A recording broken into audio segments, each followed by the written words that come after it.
Patrick Cook here.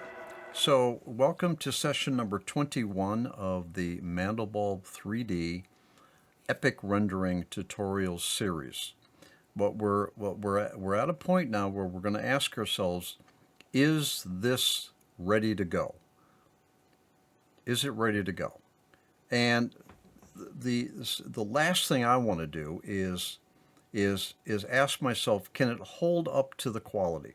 Look, when you send this image out, on the screen here, this looks good. I mean, what have I got here? I've got maybe 6 inches by maybe 5 inches on my screen. That looks pretty good. It's all scrunched down. It looks good. But you take the same image and you expand it out to 30 inches by 20 inches. Every quality defect that you have in this image is going to be amplified in your printout. So it may look wonderful right here on your screen, all scrunched down, but man, I'll tell you, when you print this out, you're going to see every defect. So the next thing you got to ask yourself is, after you've got the shadowing, you've got the coloring where you want it, you've got the scene that you want, you're happy with that, you've got a sense of depth in here. The next thing you want to ask yourself is, can it hold up to the quality of a big render? There's a couple ways to do that. We can come in here and we can really expand it and start looking around. All right, and if we look in this area right here, we see that the quality is starting to fall apart. All right, let's keep looking. Okay, we kind of poke around here. All these nodes, they seem to be holding up pretty good. We got a lot of good detail in here. All these little dots and details, they seem to be holding up pretty good. All right, that's pretty good. But the detail up in this area right here is starting to falter. I've got a magnifier here. Let's see if I can get that up. There we go. You see? Look at that. You see how it's you see how the petals are starting to disintegrate? All right. So we need to look at our quality to see whether or not our Mandelbulb object is going to hold up to a high resolution rendering. That is going to show up on your print. All right, so let's kill this magnifier. Let's see if we can deal with this. Now, we're going to turn our attention to these quality-related settings. That's the DE. DE stands for distance estimate, stop, and also the ray step multiplier is going to come into play here. I talked about all of these quality-related settings extensively in tutorial series number 1. So I don't want to repeat all of that, but we want to apply this knowledge to see if we can get this Mandelbulb object to be as quality correct as we can. The first place I'm going to start is I'm going to look at this DE. Now I want to know whether or not that's a DE stop of 1. Just remember that. It's also a ray step multiplier of 0.4. We really can only experiment. So what I'm going to do is I'm going to knock that DE stop down to half, 0.5, and I'm going to re-render, and we're going to see whether or not we have any improvements here. I'm going to calculate. All right, so that's the main rendering. Now there's going to be the ambient shadows are going to come in. All right. And I am rendering here at 3000, so I've got a pretty decent render. All right, now we want to see, do we have any improvement? Get my magnifier going here. Yeah, okay, it improved but it's not completely eliminated. All right, and my other details here, which you often get with a DE stop problem, is that you'll get these white dots everywhere, and that's referred to as oversampling. All right, and so I'm also looking for the little white dots that show up, but I also want to try to get this petal as clean as I can in terms of detail. I'm going to put a DE stop of 0.2 in here. Now, while that's rendering, I want to tell you, when it comes to a still, you don't care how long it takes to render. Render time is not an issue. So what if it takes an hour? If you were to knock the DE stop down that hard, trying to make animation keyframes, well, my God, this thing is going to be rendering for the next year by the time you get 5 or 10,000 frames. But in a still, take as long as you need. I'm looking for maximum quality. With an animation, I'll be looking for a good balance between quality and render time. With a still, I don't care about render time.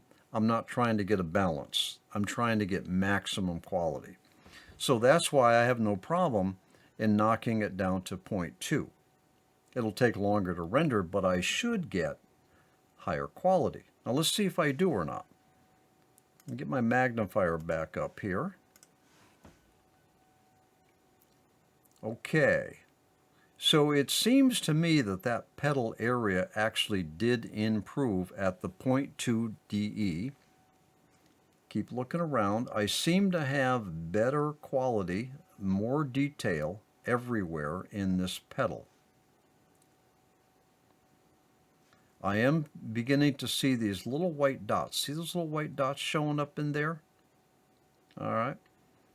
That is what's called oversampling, because the DE calculation, basically, if this were, if this were the Mandelbulb, here, let's take my pen here. So the DE calculation will shoot out a ray and say, oh, how close is that? All right. And if we have a DE stop that's way out of whack, the ray will stop too soon and won't get the accurate position of this Mandelbulb edge here. Okay. If it overshoots it, all right, then it's missed that Mandelbulb.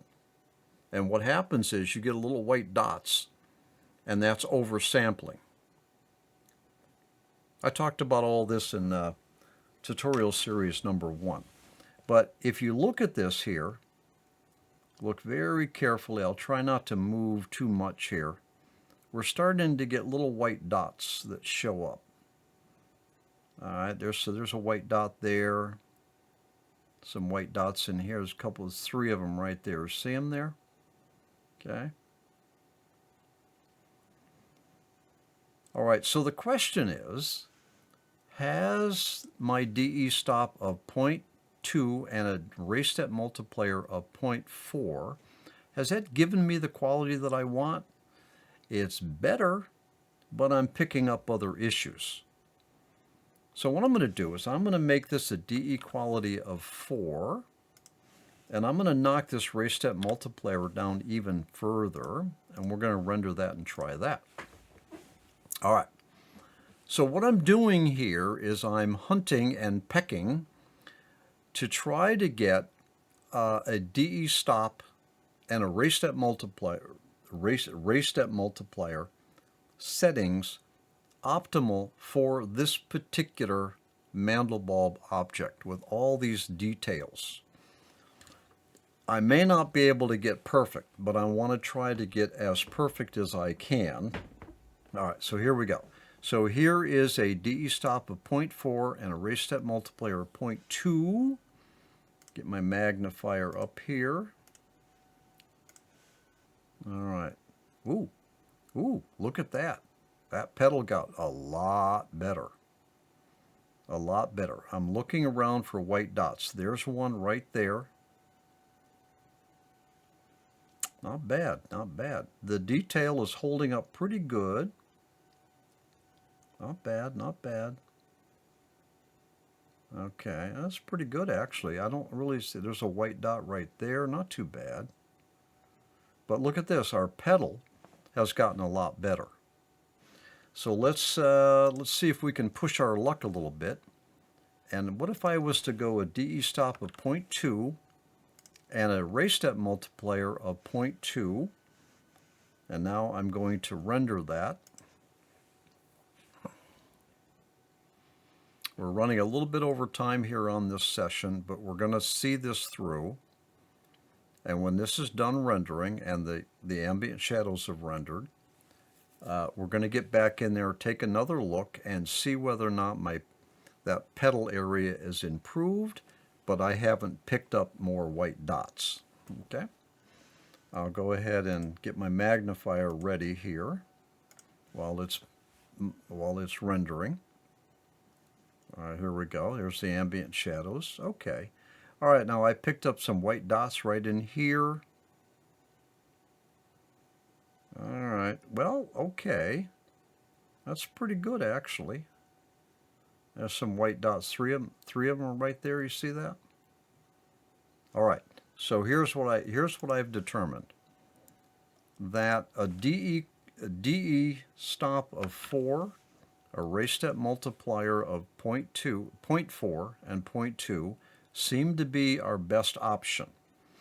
I'm going to go ahead and render this. We're going to end this session. We'll come back and we'll take a closer look at and see whether or not we've nailed this and that we have an image that we can run with and make a big render out of. Okay?